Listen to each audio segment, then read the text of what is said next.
Hola, ¿qué tal? ¿Cómo están? Mi nombre es Rodrigo Bravo, soy profesor adjunto de la asignatura de Fisiología y Nutrición Animal del Departamento de Agronomía de la Universidad Nacional del Sur. En esta oportunidad intentaremos mostrarles en un set de 3 videos el funcionamiento del aparato digestivo.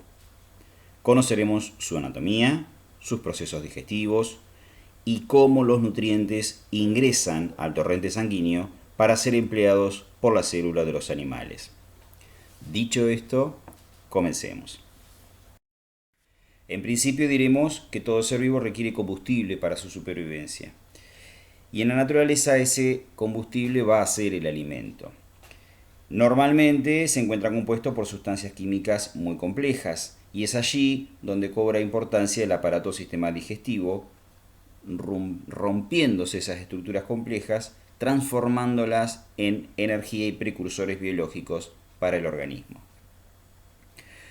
También sabemos que evolutivamente, ¿sí?, diversos animales han tenido que ir adaptando su sistema digestivo a su hábito alimenticio. Entonces allí, como vemos en la siguiente imagen, vemos diversos sistemas digestivos, ¿sí?, de diversos animales. Solamente estamos mostrando una pequeña muestra, pero podemos decir que si bien todos estos vertebrados cuentan con las mismas estructuras, las vamos a ir conociendo en breve, ¿sí?, hay tramos de esas estructuras que tienen o marcan alguna diferencia dependiendo del grupo de especies, ¿sí? Así vemos, por ejemplo, los carnívoros, ¿sí?, con el perro como un ejemplo, donde vemos un tubo digestivo relativamente sencillo, ¿sí? Por otro lado vemos los omnívoros, donde parecería un mayor desarrollo de sus intestinos delgados, y algo también en el caso de los omnívoros un poco desarrollado también el intestino grueso, ¿sí? Por otro lado vamos a ver un grupo importante que tiene que ver con los herbívoros. Y en el caso de los herbívoros nos vamos a detener en dos grandes grupos. Aquellos que son fermentadores pregástricos, y cuando hablamos de gástrico hacemos referencia al estómago, ¿sí? Entonces hay una fermentación del alimento antes de la llegada al estómago, y aquellos que tienen una fermentación posgástrica, ¿sí? Esa fermentación posgástrica normalmente se va a acontecer en el intestino grueso. Bien, en este caso, para hacer un poco, mostrar un poco este trabajo de Stephen Hume del año 98, ponen énfasis en una relación de simbiosis entre microorganismos y animales vertebrados, ¿sí? Casi la totalidad de los animales vertebrados está colonizada por microorganismos en alguna porción de su sistema digestivo. Y es muy interesante notar esto porque muy particularmente en el caso de los herbívoros, estos microorganismos cumplen un rol muy importante al romper estructuras o compuestos químicos que presentes en el alimento, vamos a llamarlos principalmente la fibra cumple un rol importante aquí, la cual no puede ser digerida, degradada por las enzimas propias que producen los animales, ¿sí? En ese sentido es que cobran importancia estos microorganismos que sí tienen la capacidad o tienen enzimas capaces de romper los enlaces beta 1,4 glucosa que están presentes en una molécula tan compleja y tan abundante en la biosfera como es la celulosa. El aparato digestivo cumplirá la función de ingerir y triturar los alimentos para comenzar a reducir el tamaño de partícula, digerir los mismos dentro del lumen de este tubo, tratando de reducir a la mínima expresión los componentes químicos de los mismos a sustancias simples, aminoácidos, monosacáridos, ácidos grasos libres, etc. Absorber estos elementos nutritivos y eliminar las sustancias de desecho. Los primeros dos eventos, ingestión y trituración, ocurren en la cavidad bucal. ¿Cuáles son los distintos compartimentos que componen el tubo digestivo? Bueno, nos centraremos inicialmente con los monogástricos y veremos que están compuestos por la boca, una faringe, esófago, estómago, intestino delgado e intestino grueso. En el caso de los rumiantes, encontraremos los mismos compartimentos, pero antes del estómago habrá una dilatación en su esófago que estará dividido en 3 compartimentos más. Entre ellos se destacan el retículo, rumen y omaso. Y el estómago verdadero lo llamaremos abomaso. A todos estos compartimentos acompañan glándulas accesorias. En la boca se sitúan las glándulas salivales y en cercanías al duodeno, la primera porción del intestino delgado, se encontrará ubicado el hígado y el páncreas. Como dijimos, el primer compartimento es la cavidad bucal. En la misma cumplirá la función de prensar el alimento, masticarlo, triturarlo, ¿sí? Reduciendo el tamaño de partícula. Y luego, una vez que se ha formado el bolo alimenticio, sobreviene la deglución, ¿sí? Para ello será dentro de las partes que la componen en la cavidad bucal, se encuentran los labios, diversas piezas dentarias.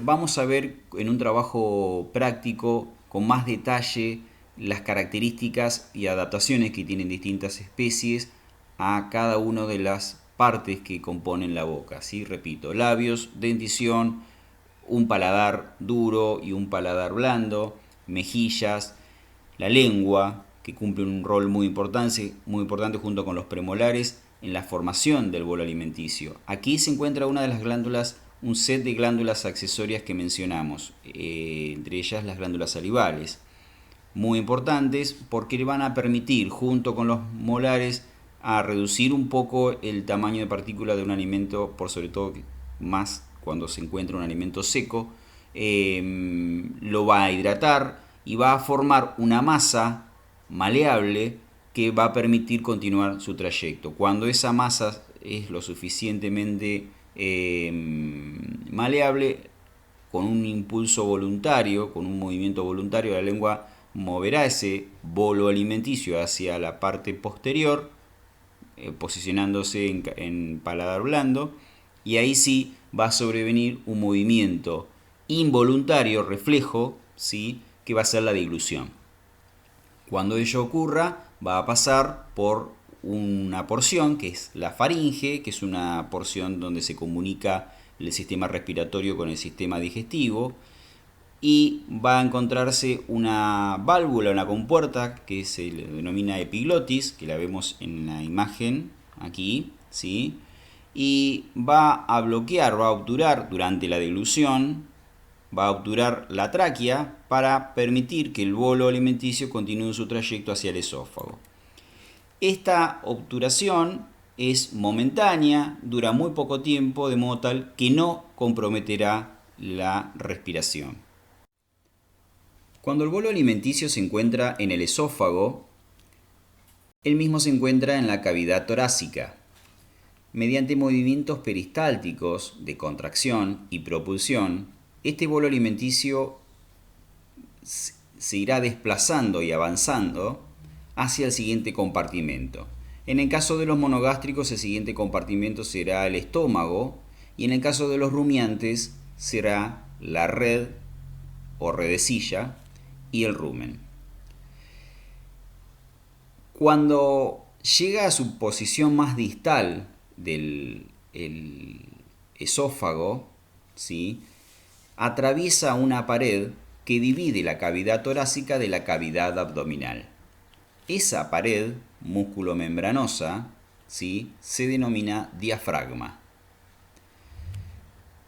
El esófago atraviesa esa pared por el orificio diafragmático, y la comunicación del esófago con el siguiente compartimento está limitado por un esfínter, ¿sí? Y ese esfínter se llama esfínter cardial. Repito, este esfínter que va a comunicar el esófago con el siguiente compartimento en un monogástrico será el estómago y en el caso de un rumiante corresponderá al retículo, ¿sí? El retículo es una porción, un compartimento cilíndrico relativamente pequeño y está comunicado directamente con el rumen. El mismo, el rumen, se ubica en la posición izquierda, el lado izquierdo del animal, y es un gran saco. Vamos a ver que a continuación, vamos a ver en una imagen ahora para que tomen un poco de dimensión de lo que estamos hablando. Estamos hablando de un saco que en un bovino adulto puede superar los 120-150 litros. ¿Sí? Eso es un espacio muy grande. Seguido del retículo continúa el omaso, que también es un cuerpo cilíndrico. Se le suele decir librillo porque en su interior, vamos a ver en otra imagen también, hay muchísima cantidad de pliegues en forma de hojas de un libro. Le continúan después el estómago verdadero o abomaso y luego la porción de intestino delgado. Bien, en esta imagen que vemos hacia la derecha vemos el tamaño del rumen, que es realmente un gran saco, se le dice de esa manera, saco rumino reticular. Normalmente va asociado, retículo y rumen van de la mano porque se comportan como una gran cuba de fermentación. Allí adentro se alberga una multiplicidad de microorganismos, los más importantes son bacterias, pero también conviven hongos y protozoarios en una relación de simbiosis con el animal. Lo vamos a ir viendo poco a poco, ¿sí? Este gran rumen podrán ver que se encuentra muy vascularizado, ¿sí? Porque como productos de fermentación, lo vamos a ver en una siguiente diapositiva, se van a producir algunos compuestos que van a difundir por las paredes del rumen, van a llegar a estos vasos y luego serán transportados estos productos que serán precursores biológicos a algún sector del cuerpo del animal. Normalmente el almacén más importante va a ser el hígado. Bien, este gran saco se puede ver como especies de surcos, realmente se lo conoce de esa manera. Externamente estos surcos, ¿sí? Estas proyecciones así, que se pueden ver, dividen el rumen internamente en dos partes.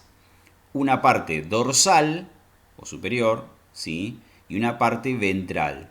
Saco dorsal y saco ventral, ¿sí?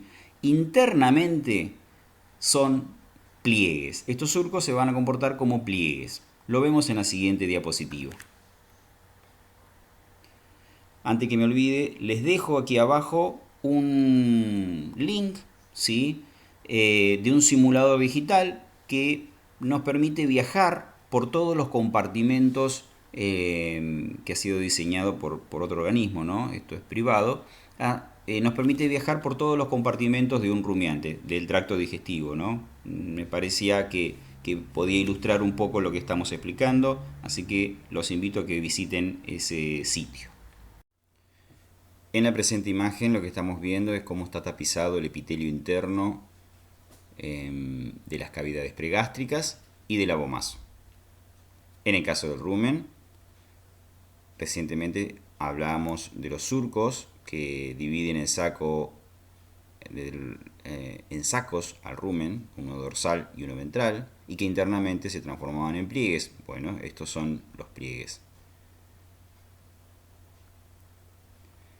Además, podemos ver cómo está tapizado internamente las paredes con numerosa cantidad de papilas, que son proyecciones en forma de dedos que permiten aumentar la superficie de absorción.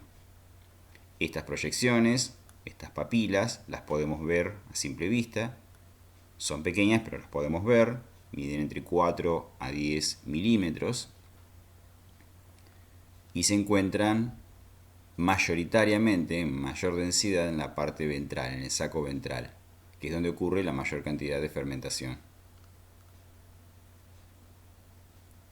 Este gran saco, como dijimos, puede superar los 120-150 litros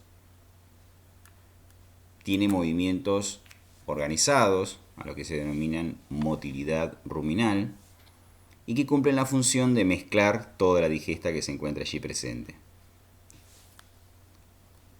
Si prestamos atención, cuando el alimento ingresa por el esófago, atraviesa el cardias, inmediatamente se encuentra un surco en la pared del retículo, el cual, por cierto, está tapizado por un epitelio que tiene la forma de panal de abeja, ¿sí? Recordemos que el epitelio interno de estas tres cavidades pregástricas, ¿sí?, es escamoso, estratificado, no glandular. Sin embargo, puede absorberse nutrientes aquí en estas tres cavidades. Vamos a ver que de la fermentación producida por los microorganismos del rumen, la mayor absorción de los productos finales de esa fermentación ocurrirá gracias a estas papilas. En el retículo algo hay absorción, mínimo, pero lo más importante se ocurre con estas papilas, ¿sí? La comunicación entre el retículo y el rumen se produce, es un continuo, ¿sí? Es un gran saco, retículo-rumen. Solamente están divididos por un pliegue, retículo ruminal. No hay esfínter, es un gran orificio que cuando el alimento ingresa, atraviesa el cardias, directamente cae, pisa el retículo y cae hacia el rumen.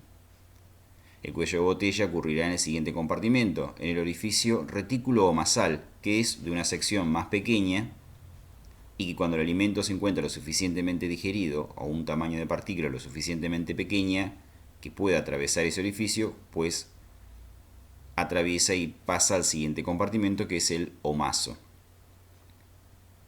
En este omaso es de cuerpo cilíndrico, con gran cantidad de hojas en forma de libros, por ello se lo llaman también librillo, y esa cantidad de pliegues que tiene le permite retener, ¿sí?, enlentecer el tránsito de esa digesta, absorber algo de agua e ir dosificando la digesta hacia el abomaso, que sí es la primer porción glandular del aparato digestivo de un rumiante.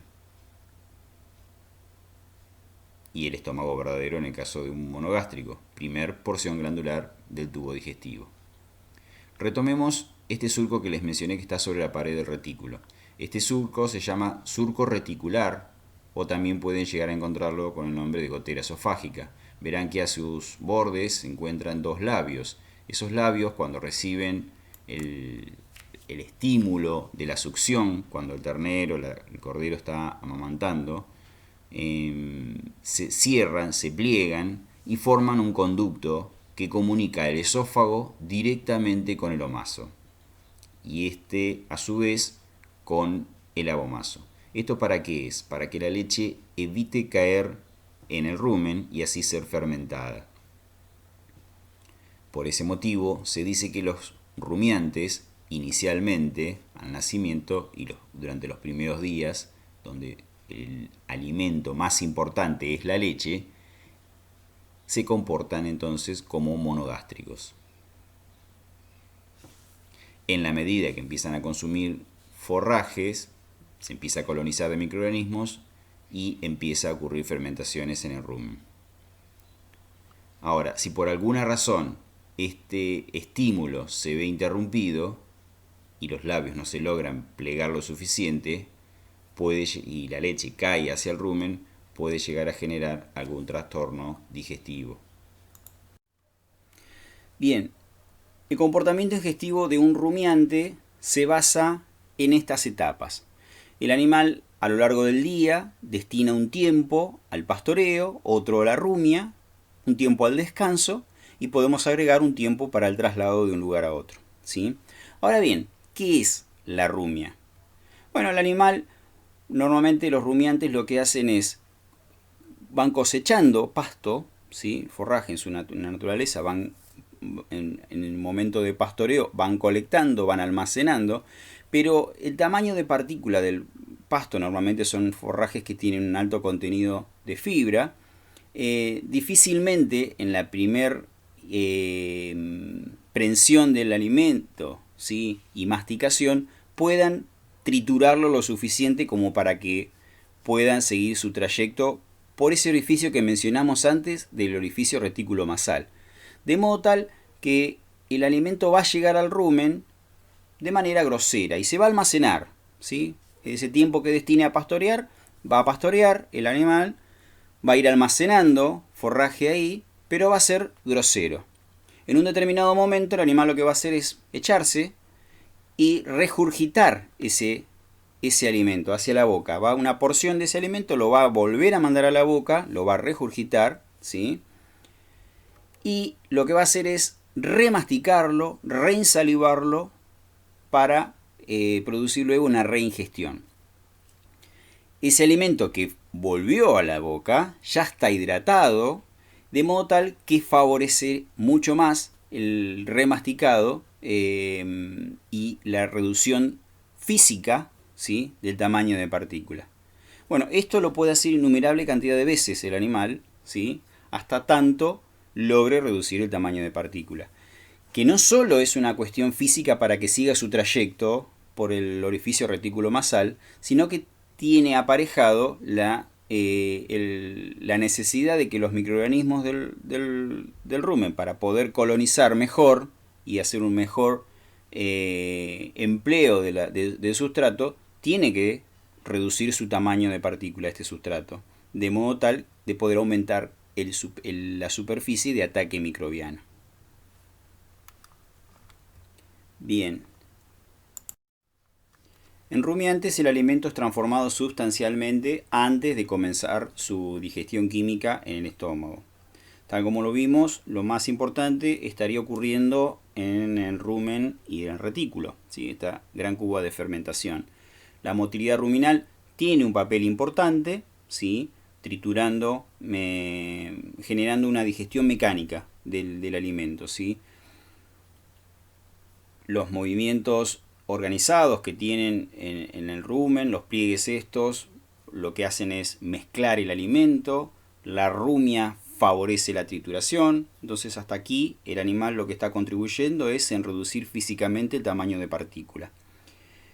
La flora y fauna microbiana cumplen un rol sumamente importante en lo que tiene que ver con la digestión microbiana, ¿sí? Las enzimas propias de las bacterias específicamente, que son liberadas al lumen, atacan los distintos nutrientes que tiene el alimento, ¿sí?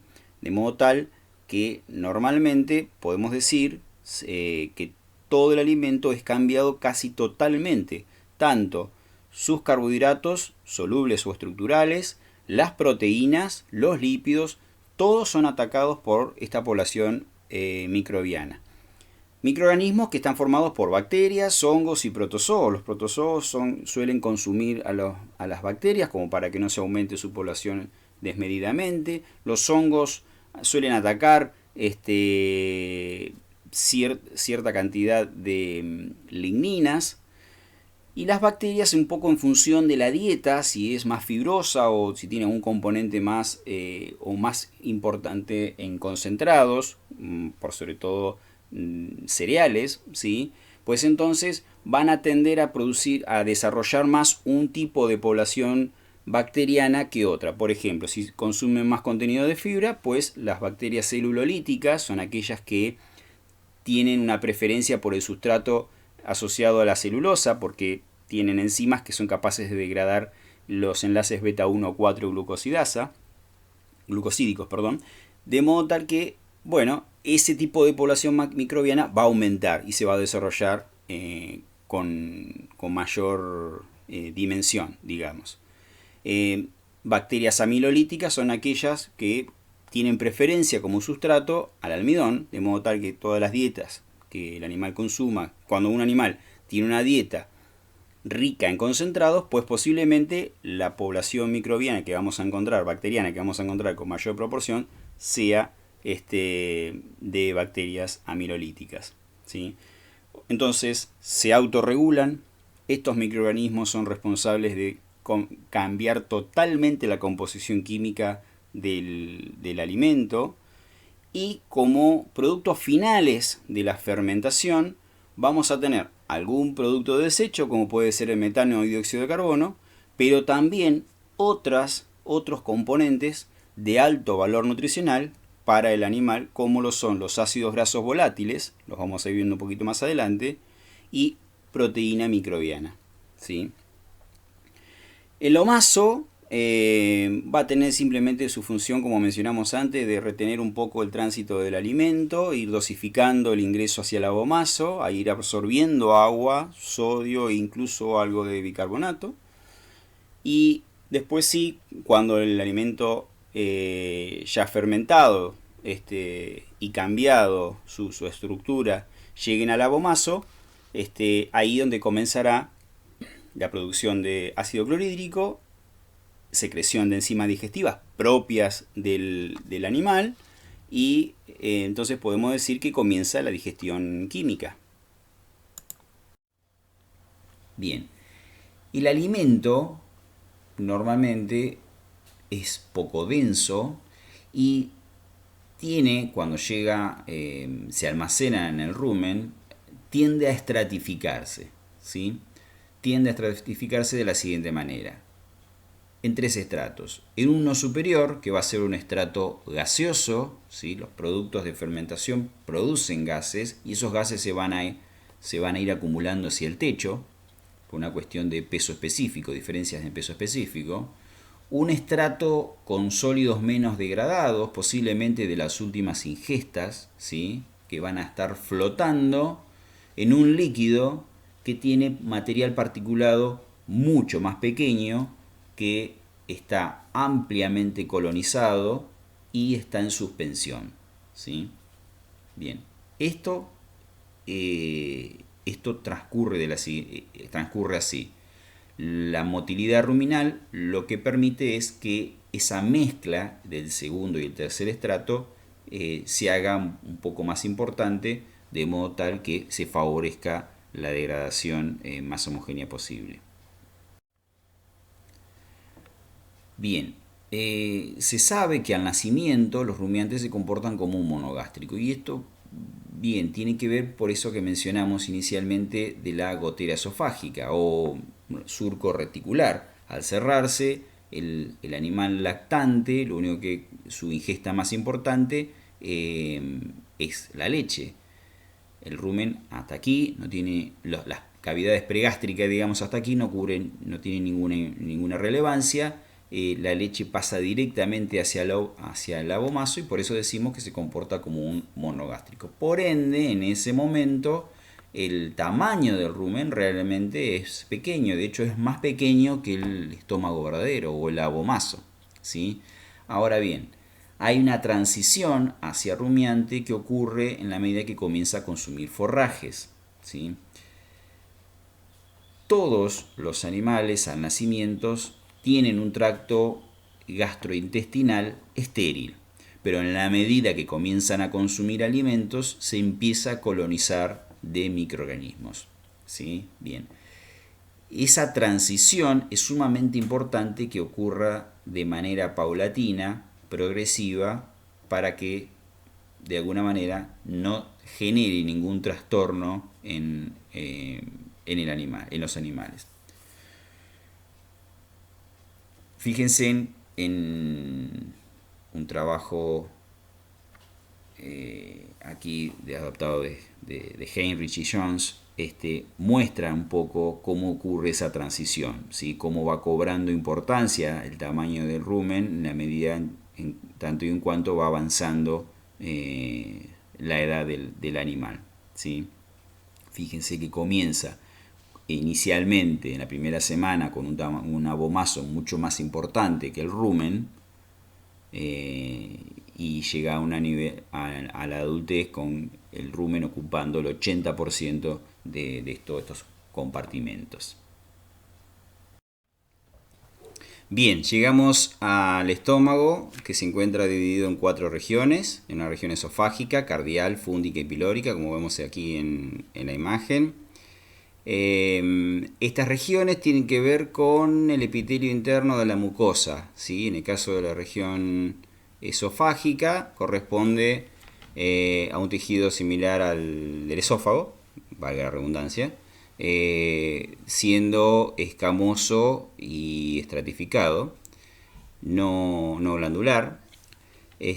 Mientras que el epitelio interno de las otras regiones corresponde a un tejido glandular, ¿sí? Aquí va a haber secreción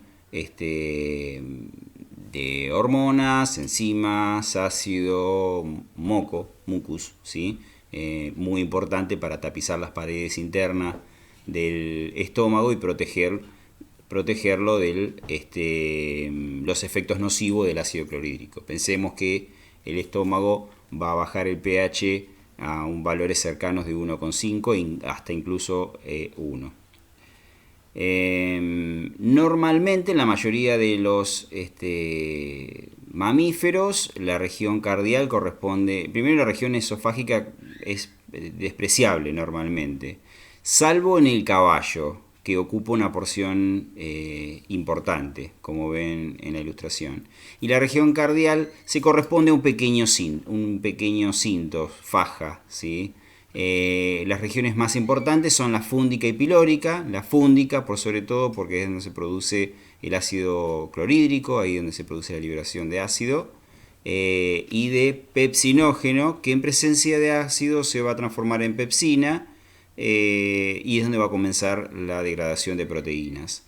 Entonces aquí en el estómago vamos a tener algunos eventos importantes: producción de ácido, síntesis de ácido, el cual va a generar un efecto nocivo sobre el alimento.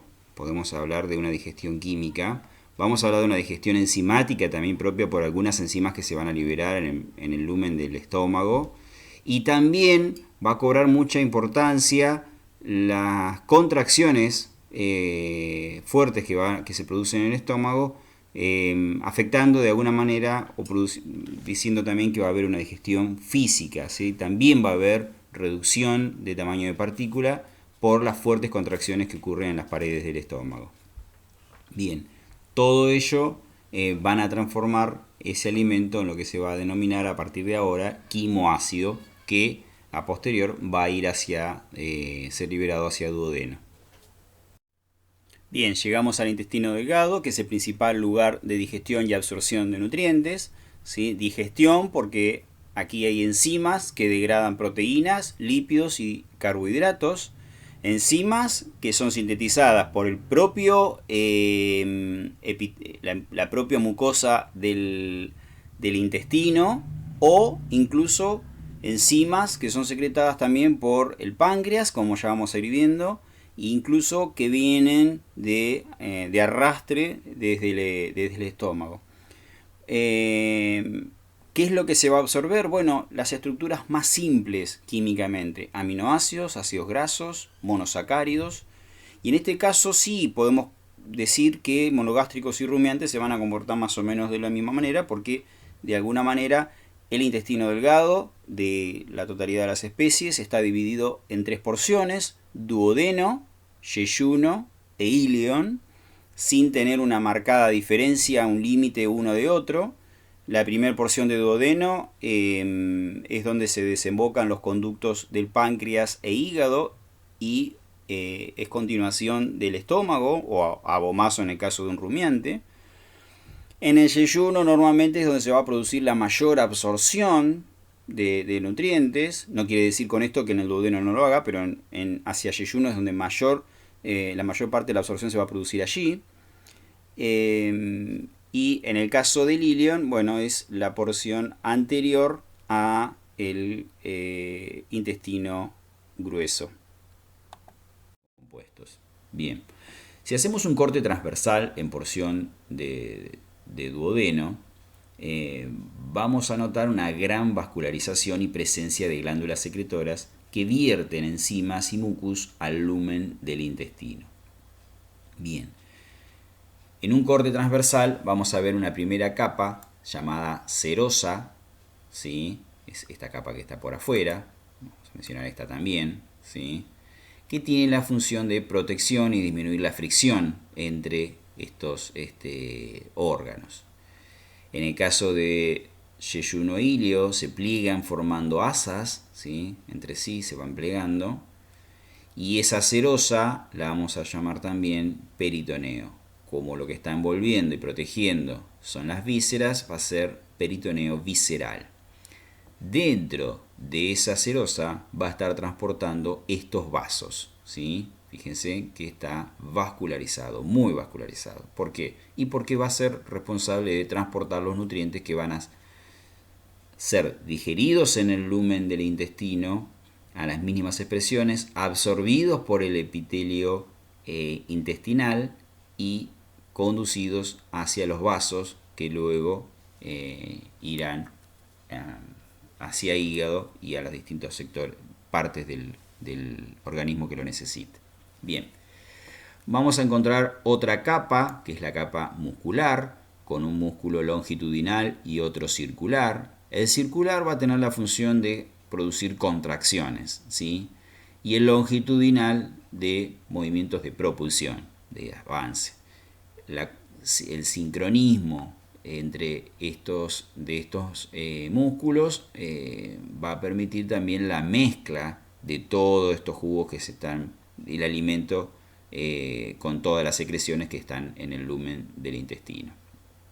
Una capa de submucosa donde vamos a encontrar un número importante de nervios y de glándulas, y una capa de mucosa, la más más interna, ¿sí?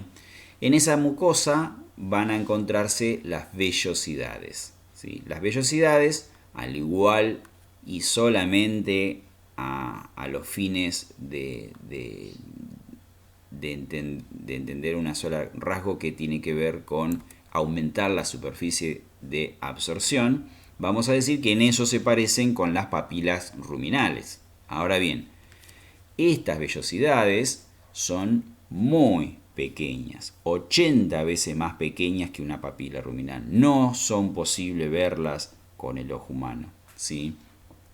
Esto es sumamente importante, pero sí son las unidades más importantes responsables de la absorción de nutrientes, podemos decir eso.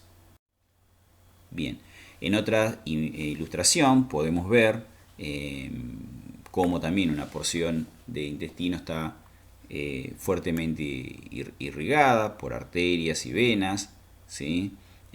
La capa de serosa que de alguna manera protege esos conductos y protege a la víscera o al tubo, músculo longitudinal, circular, internamente se ven pliegues, ¿sí? Pliegues circulares, y en un corte más en detalle podemos ver nuevamente los músculos que le mencionamos, la submucosa, ¿sí? Y en la mucosa ver las vellosidades y imaginaciones que son llamadas criptas intestinales o de Lieberkühn. Veamos ahora un detalle de una vellosidad intestinal, ¿sí? Que va a estar compuesta por innumerables células absortivas o enterocitos, ¿sí? Siempre que hagamos referencia a esto, enterocito, entero algo tiene que ver con la parte intestinal, ¿sí? Entonces van a ser las células absortivas del intestino. Aleatoriamente podemos encontrar distribuidas células calciformes, que son productoras de moco, de mucus, que van a cubrir la mucosa, la van a proteger, ¿sí? Vemos toda la parte interna, en realidad es un tejido, en la parte basal de cada una de estas células que acabo de mencionar, se encuentra la lámina propia, que es tejido conectivo. Inmerso en el mismo está muy vascularizado, como pueden ver. Vamos a encontrar venas, arterias, ¿sí? E incluso parte de los conductos del sistema linfático, porque es un quilífero central. Ese va a ser el responsable de transportar los lípidos al momento de la absorción de la micela que va a estar produciéndose en el lumen del intestino. Va a ingresar el transporte de los lípidos, se va a producir por este sistema linfático, ¿sí? Si miramos un detalle de una célula absortiva, podemos ver que forman como un trapecio invertido, ¿sí? Una unión estrecha en la parte apical, ¿sí? Y generan un cierto espacio en la parte basal.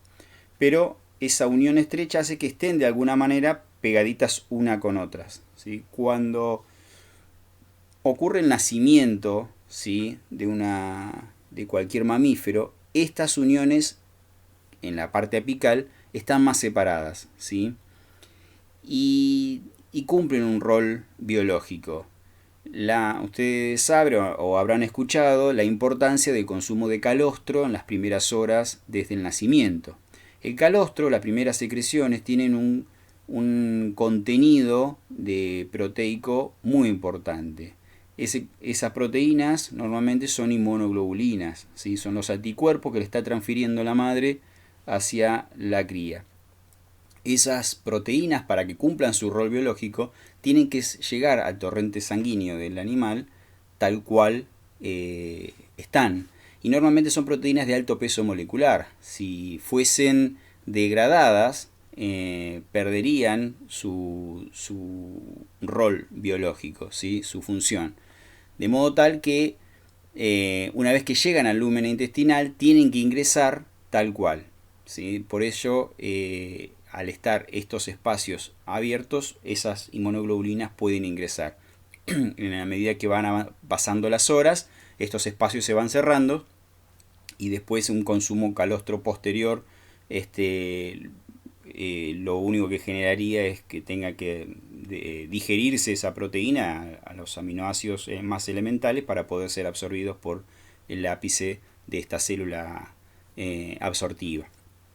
Vemos también que en el ápice vemos proyecciones mucho más pequeñas a las cuales llamamos microvellosidades. Estas microvellosidades, compuestas por glucocálix, ¿sí?, filamentos de actina y de miosina, son los responsables directos de la absorción, ¿sí? Antes había mencionado que el mucus que producían las células calciformes tenían la función de tapizar y proteger la superficie de esta mucosa, ¿sí? Ahora bien, ese mucus junto con en mezcla con el glucocáliz, ¿sí?, forman una capa viscosa donde quedan atrapadas las moléculas próximas a la membrana apical, ¿sí?, moléculas más que se han ido digiriendo del alimento, ¿sí? Además del mucus y el glucocálix, hay una capa de agua inmóvil, ¿sí?, cercana a la superficie intestinal, donde las corrientes de fluidos son más lentas o incluso nulas, ¿sí? Imaginémoslo que estamos en el medio de un río, ¿sí? El centro del lumen del tubo del intestino es donde ese sería el centro del río. Ahí las corrientes van a ser mayores, pero en la medida que nos acercamos hacia las orillas, las corrientes empiezan a reducirse e incluso nos podemos encontrar con remansos donde el agua está estancada. Bueno, aquí ocurriría algo parecido. Hay un agua, ¿sí?, hay un agua inmóvil que queda muy próxima a las paredes del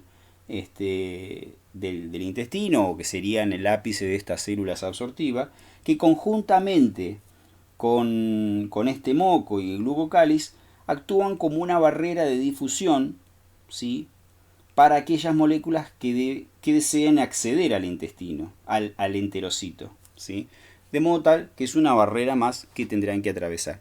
Lo veremos todo esto al momento de mostrar la parte en clase de absorción intestinal.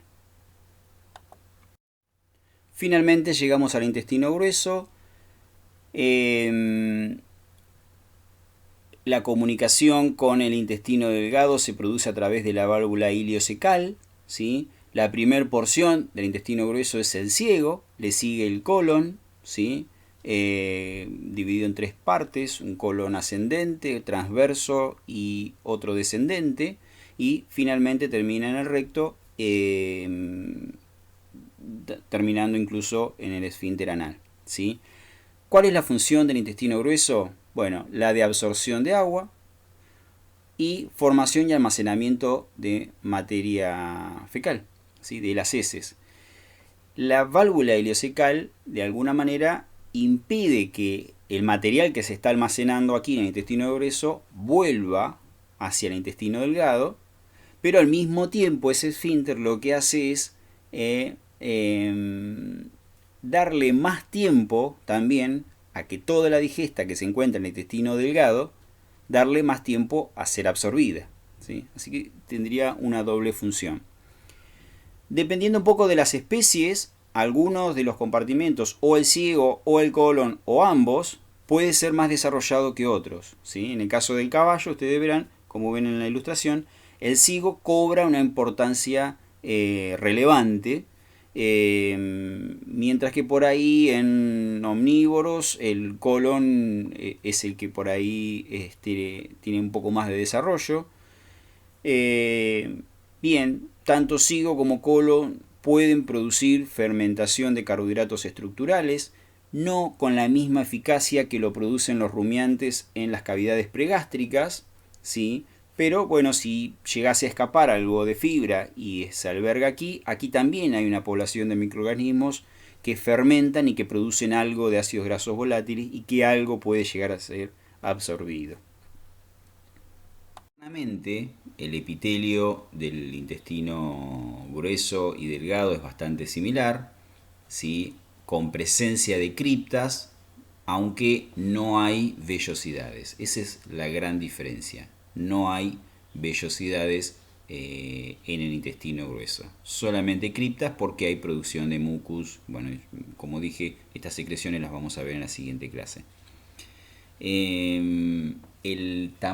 La longitud es sensiblemente más corta en el intestino grueso respecto de un intestino delgado. Esos datos que se ven en pantalla corresponden a un bovino.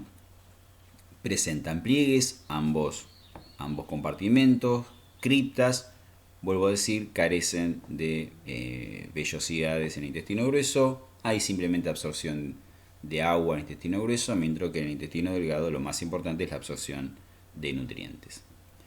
Muy bien, les dejo la bibliografía sugerida. Pueden encontrarla en la biblioteca del Departamento de Agronomía. Hay alguna otra que pueden ubicarla por internet. La gran mayoría de estas cosas las van a poder encontrar en internet sin ningún inconveniente.